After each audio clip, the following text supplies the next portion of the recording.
আসসালামু আলাইকুম। আমাদের বেসিক স্কুলের পক্ষ থেকে স্বাগতম। আমার আজকের বিষয় ডেভেলপ মৌল। প্রথমে সংজ্ঞাটা বলা যাক।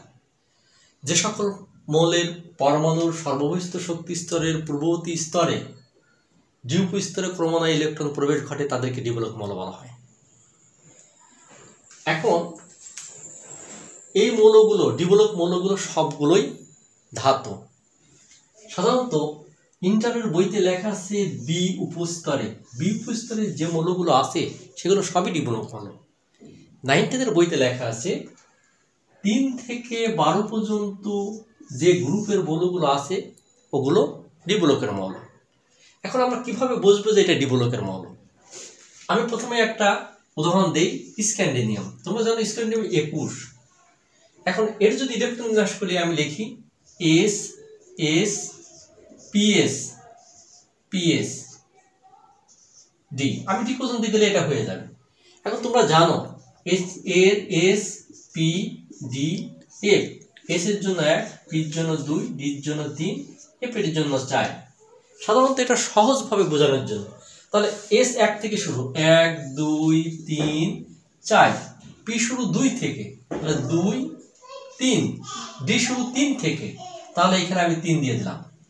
এখন ইলেকট্রন যদি করি 2 2 6 2, এখানে 12 18 19 20 এইখানে 21, অর্থাৎ এখানে সর্ববহিস্থ স্তর হলো 4।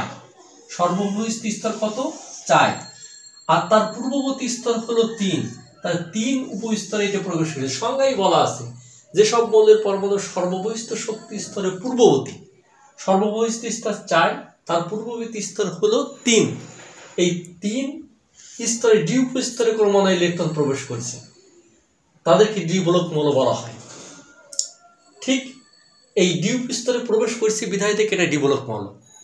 আমি যদি আয়রনের কথা বলি, আয়রন তোমরা জানো আয়রন 26। তাই এটাও দেখো এস এস পিএস ডি।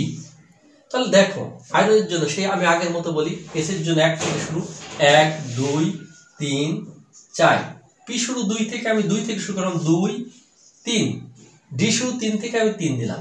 এখন যদি ইলেকট্রন বিন্যাস করি 2 2, ইলেকট্রনের জন্য তোমরা জানো যে এস এর মান কিন্তু 2, অর্থাৎ এস এ 2টা থাকতে পারে, পি 6টা, ডি তে 10, এফ এ 14টা ইলেকট্রন থাকতে পারে। তাহলে এখানে পির জন্য 6টা, এখানে 2, মোট 10 12 18 19 20, আর এখানে 6 26। এখন এখানেও ঠিক তাই, এইখানে 4, এই 4 ইলেকট্রন, অর্থাৎ 4টা হলো সর্বশেষ শক্তি স্তর, আর এর পূর্ববর্তী স্তর হলো 3। তাহলে 3-এ এখানে প্রবেশ করেছে। এই জন্য এই ডি উপস্তরে আসে বিধায় দেখে এটাকে আমরা ডি অরবিটাল বলবো। অনুরূপভাবে আমি যদি কপারের কথা বলি, জিঙ্কের কথা বলি, কপারও আসবে, জিঙ্কের কথা বলি, জিঙ্ক যদি আসে, জিঙ্ক হলো 30, তাহলে কত আসবে? এস এস পিএস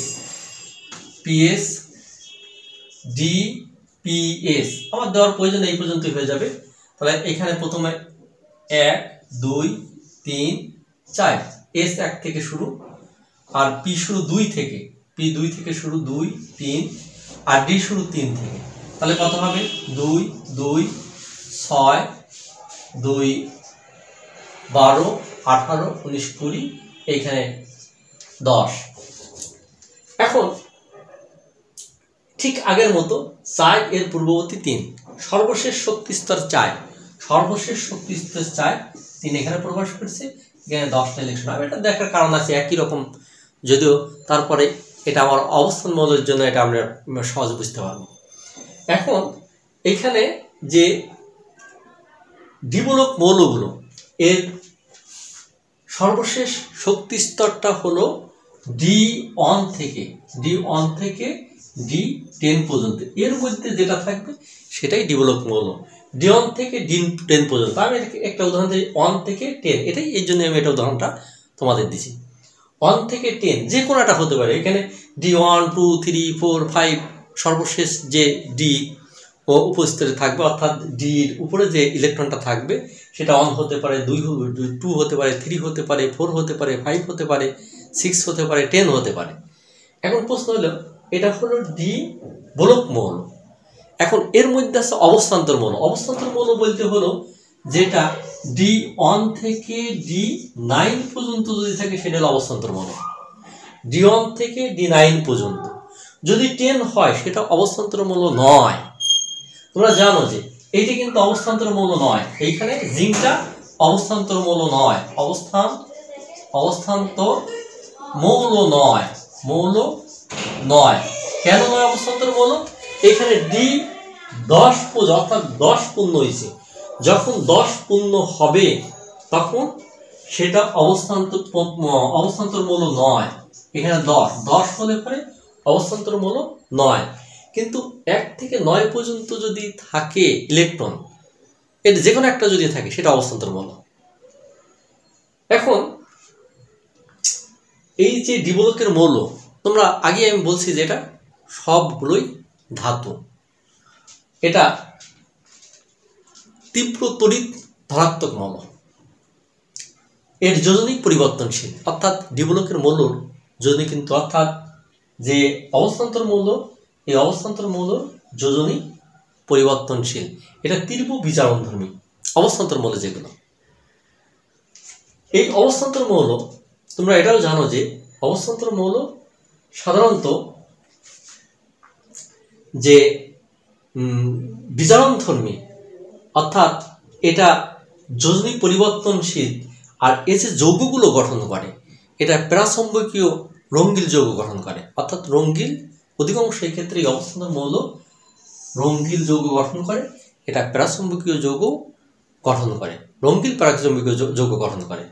আর যেটা অবস্থান্তর মৌল নয়, এর যে যৌগ গঠন, এই যৌগ গঠনটা অধিকাংশ ক্ষেত্রেই কিন্তু সাদা হয়ে থাকে, যেটা অবস্থান্তর মৌল নয়। যেমন মনে করো যে মার্কারি কথা আমি বলি, মার্কারি এটা অবস্থান্তর মৌল নয়, এটা রঙ্গিল যৌগ গঠনকারী। কিভাবে? মার্কারি অক্সাইড এ রঙ্গিল। যদি আমি ক্যাডমিয়ামের কথা বলি, ক্যাডমিয়াম এটাও কিন্তু অবস্থান্তর মৌল নয়। এই ক্যাডমিয়াম সালফার এটাও রঙ্গিল যৌগ গঠন করে। ক্যাডমিয়াম সালফার এটা রঙ্গিল, মার্কারি অক্সাইড এটা রঙ্গিল যৌগ গঠন করে।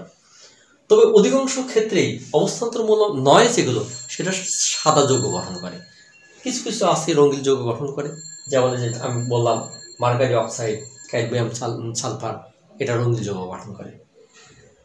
যাই হোক, আমার মনে হয় তোমরা আংশিক হয়তো বুঝতে পারছো, যদিও অনেক বড় অনেক কিছু বলা যায়, তারপরেও তোমাদের সুবিধার জন্য আমি অল্প অংশটা এখানে উপস্থাপন করলাম। আজকে এই পর্যন্ত। আল্লাহ হাফেজ।